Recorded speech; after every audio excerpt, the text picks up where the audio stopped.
Today we are going to talk about Sammy's meltdown at the mall. This story comes from Sammy's mom. Here is what she said. Our son Sammy is an 8-year-old boy who is full of energy and enthusiasm. For his birthday last month, he asked for a special black and red race car with gold trim. All of his friends had one, so he really wanted it too.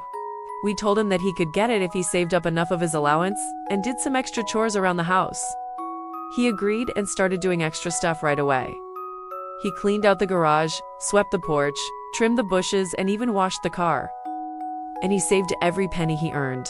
In 2 weeks, he had saved enough money to go and buy the race car. On Saturday, we went to the mall together and he found the race car in the toy store.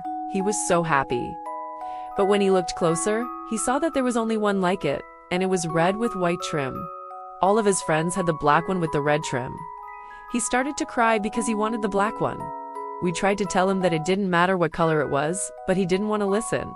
He wanted the black and red one with gold trim. He threw himself on the floor and started screaming at the top of his lungs. People were staring at us, and some were even taking pictures with their phones. It was so embarrassing. A sales rep came over and asked us if we needed any help.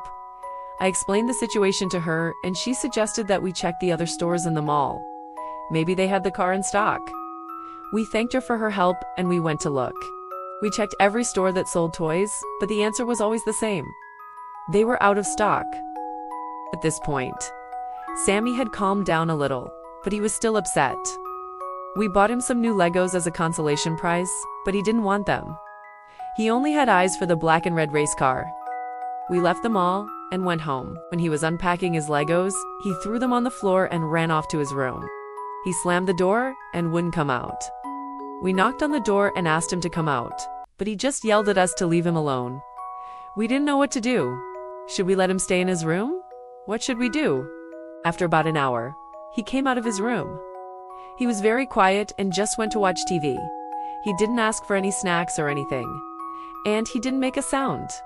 We were very relieved that he wasn't upset anymore, but we were worried that he would go back to his room and start another tantrum. So we stayed with him in the living room until it was time for bed. He went to sleep without a fuss, and everything seemed to be fine. The next morning, he got up and went to his room to play by himself. After a while, we heard him playing with his cars in his room. We didn't hear a peep out of him. Was the tantrum forgotten?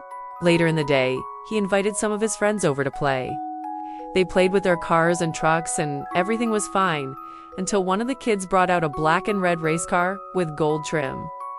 You guessed it, Sammy lost it. He threw the car across the room and it hit one of his friends. The other kids left right away, and Sammy was grounded for the rest of the week. We don't know what to do. How can we stop him from having tantrums like this? What can we do as a family to stop this? Please give us some tips. Thank you. Here is a response to Sammy's parents.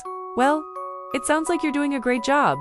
Mom and Dad, it's hard when your kid throws tantrums, and it's even harder when they throw tantrums over something so small.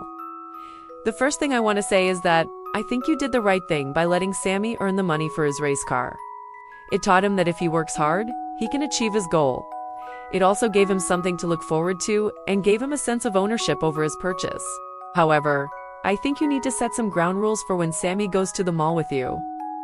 For example, you could say that he can only buy what you agree on before you go to the mall. You could also set a limit on how much money he can spend. That way he won't be disappointed if he can't buy what he wants. It's also important to teach your son that it's not okay to throw tantrums. Let him know that if he gets upset, he needs to take a deep breath and walk away from the situation. If he can't control his temper, then he needs to be removed from the situation. This will teach him that throwing tantrums is not acceptable behavior. Finally, be patient with your son. It takes time for kids to learn how to control their emotions. Just because he had a tantrum today doesn't mean he will always have tantrums. With your love and guidance, Sammy will learn how to deal with his emotions in a healthy way. If you are dealing with your child's big emotions, subscribe to my channel and make sure you come back for more videos like these. Thanks for watching. See you next time.